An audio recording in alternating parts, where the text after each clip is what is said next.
welcome to the stream. It's good to see you. Hello. Today, I'm going to try again at reading some Lovecraft stories.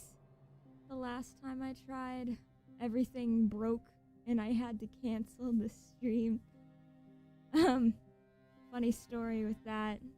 After OBS broke on me, I had no idea, and I kept reading for 10 minutes to no one until I finally realized that it wasn't streaming. So hopefully this time things will go a lot better. Hi, hello. Please let me know if any of the audio needs adjusting, or if you can't hear any background music. Please let me know and I'll adjust accordingly, because I would rather find out sooner than later that something is wrong. Hi. I should fragile. All of my technology seems to be fragile because something breaks every time, it seems like. But I think I got it fixed. I think everything is working properly now, so hopefully it'll stay that way and we can get through these stories that I have planned.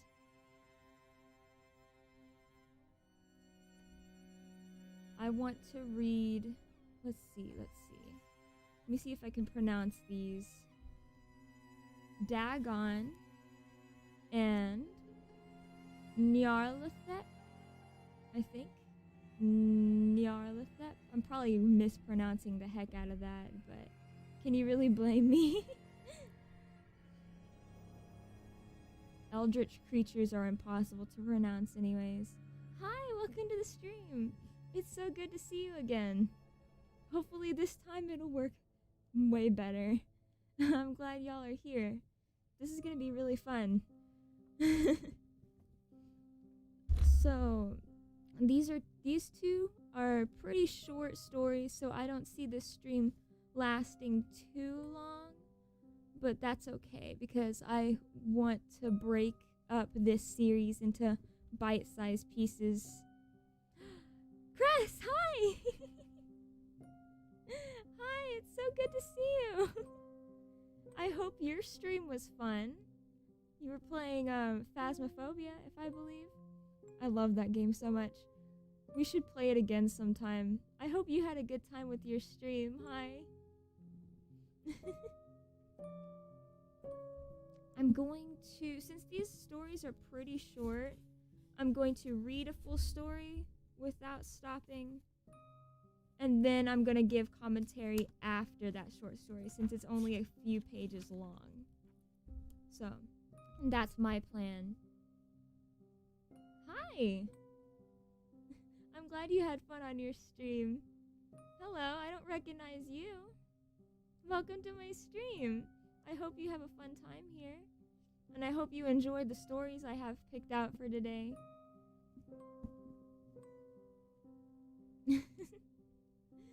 It always makes me happy seeing a new face in chat. Hello.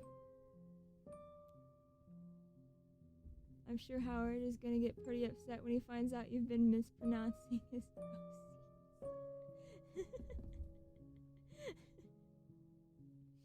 Oh my god. I'm sure like everyone mispronounces all of these names. There's probably like 10 different pronunciations of every single H.P. Lovecraft character. And fun fact is I did not know that was what the H stood for in H.P. Lovecraft.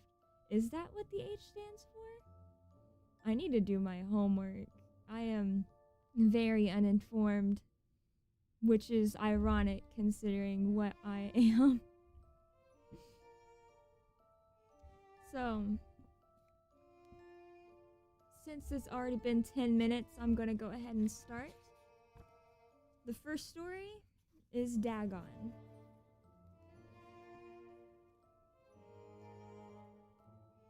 I am writing this under an applicable mental strain, since by tonight I shall be no more. penniless and at the end of my supply of the drug which alone makes life endurable. I can bear the torture no longer, and shall cast myself from this great garret window into the squalid street below. Do not think from my slavery to morphine that I am a weakling or a degenerate. When you have read these hastily scrawled pages, you may guess, though never fully realize, why it is that I must have forgetfulness or death.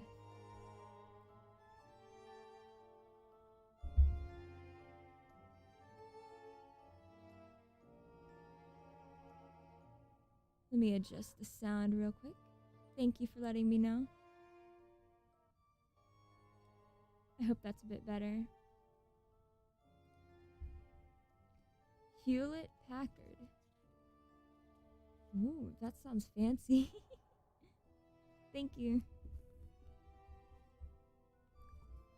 It was in one of the most open and least frequented parts of the broad Pacific that the packet of which I was supercargo fell a victim to the German sea raider. The Great War was then at its very beginning, and the ocean forces of the Hun had not completely sank to their later degradation, so that our vessel was made a legitimate prize whilst we of her crew were treated with all the fairness and consideration due us as naval prisoners. So liberal indeed was the discipline of our captors, that 5 days after we were taken I managed to escape alone in a small boat with water and provisions for a good length of time. When I finally found myself adrift and free, I had built a little idea of my surroundings. Never a competent navigator, I could only guess vaguely by the sun and the stars that I was somewhat south of the equator. Of the longitude I knew not, and no island or coastline was in sight. The weather kept fair, and for uncounted days I drifted aimlessly beneath the scorching sun, waiting either for some passing ship or to be cast on the shores of some habitable land. But neither ship nor land appeared, and I began to despair in my solitude upon the heaving vastness of unbroken blue. The change happened whilst I slept. Its details I shall never know, for my slumber, though troubled and dream-infested, was continuous. When at last I awakened, it was to discover myself half sucked into a slimy expanse of hellish black mire, which extended about me in monotonous undulations as far as I could see, and my boat lay grounded some distance away. Though one might well imagine that my first sensation would be of wonder at so prodigious the unexpected a transformation of scenery, I was in reality more horrified than astonished, for there was in the air and in the rotting soil a sinister quality which chilled me to the very core. The region was putrid with carcasses of decaying fish, and of other less describable things which I saw protruding from the nasty mud of the unending plain. Perhaps I should not hope to convey in mere words the unutterable hideousness that can dwell in absolute silence and barren immensity. There was nothing within hearing and nothing in sight save a vast reach of black slime. Yet the very completeness of the stillness and the homogeneity of the landscape oppressed me with nauseating fear. The sun was blazing down from a sky which seemed to me almost black in its cloudless cruelty, as though reflecting in the inky marsh beneath my feet. As I crawled into the stranded boat, I realized that only one theory could explain my position. Through some unprecedented volcanic upheaval, a portion of the ocean floor must have been thrown to the surface, exposing regions which for innumerable millions of years had lain hidden under unfathomable watery depths. So great was the extent of the new land which had risen beneath me that I could not detect the faintest noise of the surging ocean.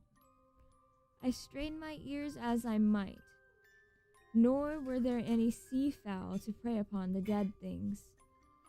For several hours I sat thinking or brooding in the boat which lay upon its side and afforded a slight shade as the sun moved across the heavens.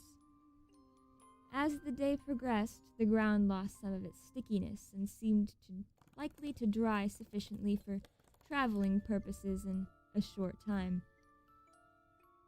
That night I slept but little, and the next day I made for myself a pack containing food and water, preparatory to an overland journey in search of the vanished sea and possible rescue. On the third morning, I found the soil dry enough to walk upon with ease. The odor of fish was maddening, but I was too much concerned with graver things to mind so slight an evil, and set out boldly for an unknown goal. All day I forged steadily westward, guided by a faraway hummock which rose higher than any other elevation on the rolling desert. That night I encamped, and on the following day still traveled toward the hummock, though that object seemed scarcely nearer than when I had first espied it. By the fourth evening I attained the base of the mound, which turned out to be much higher than it had appeared from a distance. An intervening valley setting it out in sharper relief from the general surface. Too weary to ascend, I slept in the shadow of the hill. I know not what my dreams were so wild that night, but ere the waning and fantastically gibbous moon had risen far above the eastern plain, I was awake in a cold perspiration, determined to sleep no more. Such visions as I had experienced were too much for me to endure again, and in the glow of the moon I saw how unwise I had been to travel by day. Without the glare of the parching sun, my journey would have cost me less energy indeed, and now felt quite unable to perform the ascent which had deterred me at sunset. Picking up my pack, I started for the crest of the eminence. I have said that the unbroken monotony of the rolling plain was a source of vague horror to me, but I think my horror was greater when I gained the summit of the mound and looked down the other side into an immeasurable pit or canyon, whose black recesses the moon had not yet soared high enough to illuminate. I felt myself on the edge of the world, peering over the rim into a fathomless chaos of eternal night. Through my terror ran curious reminiscence of Paradise Lost and of Satan's hideous climb through the unfashioned realms of darkness. As the moon climbed higher in the sky, I began to see that the slopes of the valley were not quite so perpendicular as I had imagined. Ledges and outcroppings of rock afforded fairly easy footholds for a descent, whilst after a drop of a few hundred feet, the declivity became very gradual. Urged on by impulse which I cannot definitely analyze, I scrambled with difficulty down the rocks and stood on the gentler slope beneath, gazing into the Stygian deeps where no light had yet penetrated. All at once my attention was captured by a vast and singular object on the opposite slope, which rose steeply about 100 yards ahead of me. an object that gleamed whitely in the newly bestowed rays of the ascending moon. That it was merely a gigantic piece of stone, I soon assured myself, but I was conscious of a distinct impression that its contour and position were not altogether the work of nature. A closer scrutiny filled me with sensations I cannot express, for despite its enormous magnitude and its position in an abyss which had yet yawned at the bottom of the sea since the world was young, I perceived beyond a doubt that the strange object was a well-shaped monolith, whose massive bulk had known the workmanship and perhaps the worship of living and thinking creatures. Dazed and frightened, yet not without certain thrill of the scientist or archaeologist delight, I examined my surroundings more closely. The moon, now near the zenith, shone weirdly and vividly above the towering steeps that hemmed in the chasm, and revealed the fact that a far-flung body of water flowed at the bottom, winding out of sight in both directions, and almost lapping at my feet as I stood on the slope.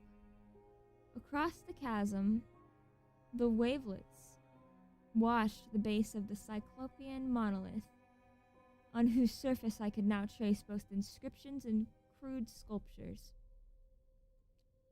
The writing was in a system of hieroglyphs unknown to me, and unlike anything I'd ever seen in books, consisting of the most part of a conventionalized aquatic symbols such as fish, eels, octopi, crustaceans, mollusks, whales, and the like. Several characters obviously represented marine things which are unknown to the modern world, but whose decomposing forms I have observed on the ocean-risen plain. It was the pictorial carving, however, that did most to hold me spellbound. Plainly visible across the intervening water on account of their enormous size were an array of reliefs whose subjects would have excited the envy of a Dor. I think that these things were supposed to depict men, at least a certain sort of men, though the creatures were shown disporting like fishes in the waters of some marine grotto, or paying homage to some monolithic shrine which appeared to be under the waves as well. Of their faces and forms I dare not speak in detail. For the mere remembrance makes me grow faint. Grotesque beyond the imagination of a Poe or a Bulwer, they were damnably human in general outline despite webbed hands and feet, shockingly wide like flabby lips, glassy, bulging eyes, and other features less pleasant to recall. Curiously enough, they seemed to have been chiseled badly out of proportion with their scenic background, for one of the creatures was shown in the act of killing a whale represented as but little larger than himself. I remarked, as I say, their grotesqueness of some primitive fishing or seafaring tribe. Some tribe whose last descendant had perished eras before the first ancestor of the Piltdown or Neanderthal man was born. Awestruck at this unexpected glimpse into a past beyond the conception of the most daring anthropologist, I stood musing whilst the moon cast queer reflections on the silent channel before me. Then suddenly, I saw it.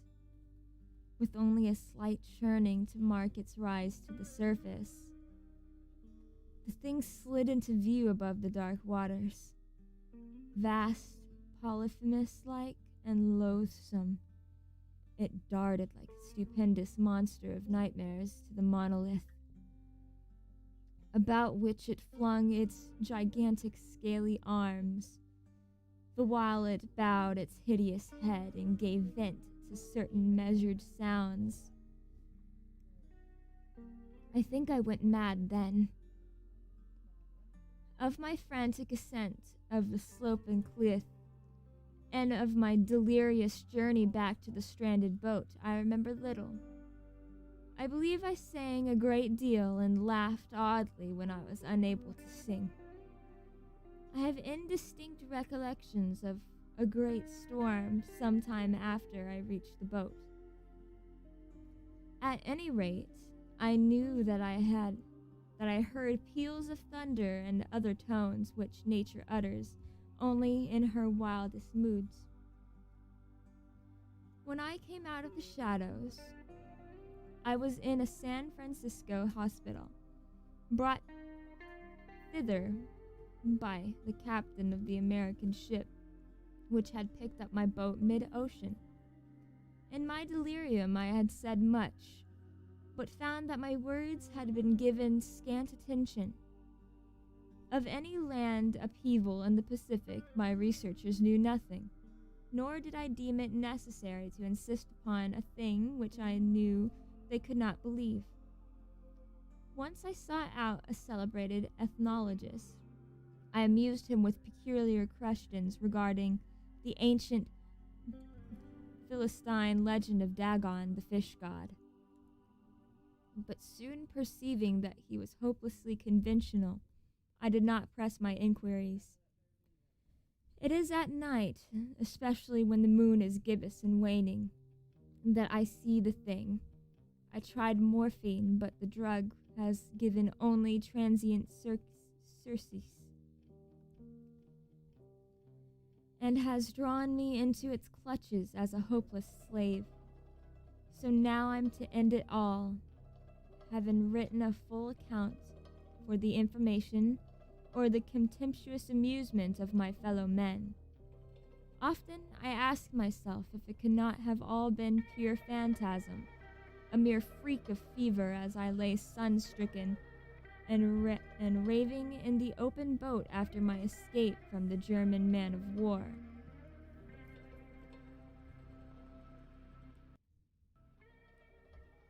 This I ask myself, but ever does there come before me a hideously vivid vision in reply. I cannot think of the deep sea without shuddering at the nameless things that may it at this very moment be crawling and floundering on its slimy bed, worshipping their ancient stone idols and carving their own detestable likeness on submarine obelisks of water-soaked granite. I dream of a day where they may rise above the billows to drag down their reeking talons the remnants of a puny war-exhausted mankind. Of a day when the land shall sink, and the dark ocean floor shall ascend amidst the universal pandemonium. The end is near. I hear a noise at the door, as if some immense slippery body lumbering against it. It shall not find me, God. That hand. The window. And that was the short story, Dagon. I hope you guys enjoyed it, and I hope the music wasn't too much of an issue. I had to turn it down a bit at the end there. I enjoyed that. I love how cryptic and mysterious it was. And I like how it didn't overstay its welcome. It was short and sweet. And it wasn't too long. That was a very nice, bite-sized, spooky story. A literal cliffhanger, if you say. That was a very interesting story. I really liked it. I hope you guys liked that too. The next story, which is even shorter, it's only a few pages long, is I'm just gonna say Nyarlathotep. I think that's how you pronounce it. Nyarlathotep. I think there's some silent letters. It's a good thing this story is shorter because my throat is starting to hurt from reading for long periods of time. Please forgive me if I mispronounce anything. That's the downside of streaming this instead of making these videos, because I can't edit out any mistakes. You guys are just gonna have to bear with me. We turn down the volume of the music again. Alright, let's finish up this story. Nyarlathotep. Nyarlathotep, the crawling chaos. I am the last. I will tell the audience void. I do not recall distinctly when it began, but it was months ago. The general tension was horrible. To a season of political and social upheaval was added a strange and brooding apprehension of hideous physical danger. A danger widespread and all-embracing. Such danger as may be imagined only in the most terrible phantasms of the night. I recall that the people went about with pale and worried faces, and whispered warnings and prophecies which no one dared consciously repeat, or acknowledge to himself that he had heard. A sense of monstrous guilt was upon the land, and out of the abyss between the stars swept chill currents that made men shiver in dark and lonely places. There was a demonic alteration. In the sequence of the seasons, the autumn heat lingered fearsomely,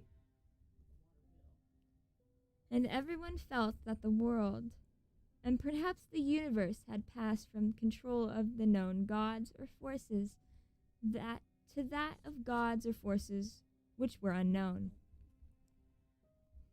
And it was then that Nyarlathotep came out of Egypt. Who he was, no one could tell. But he was of the old native blood and looked like a pharaoh. The felon knelt when they saw him, yet could not say why. He said he had risen up out of the blackness of 27 centuries, and that he had heard messages from places not on this planet. Into the lands of civilization came Nyarlathotep, swarthy, slender, and sinister, always buying strange instruments of glass and metal and combining them into instruments yet stranger. He spoke much of the sciences, of electricity and psychology, and gave exhibitions of power which sent his spectators away speechless, yet which swelled his fame to exceeding magnitude. Men advised one another to see Nyarlathotep and shuddered, and where Nyarlathotep went, rest vanished. For the small hours were rent with the screams of nightmare. Never before had the screams of nightmare been such a public problem. Now the wise men almost wished they could forbid sleep in small hours, that the shrieks of cities might less horribly disturb the pale pitying moon as it glimmered on green waters, gliding under bridges, and old steeples crumbling against the sickly sky. I remember when Nyarlathotep came to my city, the great, the old, the terrible city of unnumbered crimes. My friend had told me of him, and of the impelling fascination and allurement of his revelations. and I burned with eagerness to explore his uttermost mysteries. My friends said they were horrible and impressive beyond my most fevered imaginings. That what was thrown on a screen in the darkened room prophesied things none but Nyarlathotep dared prophesy, and that in the sputter of his sparks there were taken from men that which had never been taken before, yet which showed only in the eyes. And I heard it hinted abroad that those who knew Nyarlathotep looked on sights which others saw not. It was in the hot autumn that I went through the night with restless crowds to see Nyarlathotep. Through the stifling night and up the endless stairs into the choking room, a shadowed on a screen, I saw hooded forms amidst ruins, and yellow, evil faces peering from behind fallen monuments. And I saw the world battling against blackness, against the waves of destruction from ultimate space, whirling and churning, struggling around the dimming, cooling sun. Then the sparks played amazingly around the heads of the spectators. Their hair stood up on end, whilst shadows more grotesque than I can tell came out and squatted on the heads. And when I, who was colder and more scientific than the rest, mumbled a trembling protest about imposture and static electricity, Nyarlathotep drove us all out down the dizzy stairs into the damp, hot, deserted midnight streets. I screamed aloud that I was not afraid, that I never could be afraid, and others screamed with me for solace. We swore to one another that the city was exactly the same, and still alive. And when the electric lights began to fade, we cursed the company over and over again, and laughed at the queer faces we made. I believe we felt something coming down from the greenish moon, for when we began to depend on its light, we drifted into curious involuntary formations which seemed to know our destinations, though we dared not think of them. Once we looked at the pavement and found the blocks loose and displaced by grass, with scarce a line of rusted metal to show where the tramways had run. And again we saw a tram car, lone, windowless, dilapidated, and almost on its side. When we gazed around the horizon, we could not find the third tower by the river, and noticed that the silhouette of the second tower was ragged at the top. Then we split up into narrow columns, each of which seemed drawn into a different direction. One disappeared in a narrow alley to the left, leaving only the echo of a shocking moan. Another filled down a weed-choked subway entrance, howling with a laughter that was mad. My own column was sucked towards the open country, and presumably felt a chill which was not of the hot autumn. For as we stalked out onto the dark moor, we beheld around us the hellish moon glitter of evil shadows, trackless, inexplicable snows, swept asunder in one direction only, where lay a gulf all the blacker for its glittering walls. The column seemed very thin indeed as it plodded dreamily into the gulf. I lingered behind for the black rift, and the green-litten snow was frightful. And I thought I had heard the reverberations of a disquieting wail of my companions vanished. But my power to linger was slight. As if beckoned by those who had gone before, I half floated between titanic snowdrifts, quivering and afraid. into the sightless vortex of the unimaginable. Screamingly sentient, dumbly delirious, only the gods that were can tell. A sickened, sensitive shadow, writhing in hands that were not hands, and whirled blindly past ghastly midnights of rotten creation. Corpses of dead worlds with sores that were cities. Charnel winds that brush the pallid stars and make them flicker low. Beyond the worlds, vague ghosts of monstrous things, half-seen columns of unsanctified temples that rest on nameless rocks beneath space and reach up to dizzy vacua above the spheres of the light and dark. And through its revolting graveyard of the universe, the muffled, maddening beating of drums and thin, monotonous whine of blasphemous flutes from inconceivable, unlightened chambers beyond time. The detestable pounding and piping whereunto dance slowly, awkwardly, and absurdly the gigantic, tenebrous, ultimate gods, the blind, voiceless, mindless gargoyles whose soul is Nyarlathotep. That was the end of that short story. And not a moment too soon, because my voice is really starting to hurt. I really hope you guys enjoyed that. I love how there's a lot of description, yet not too much at the same time. So it kind of leaves most of it up to your imagination. So you can paint a picture in your head based on the descriptors and words in the story.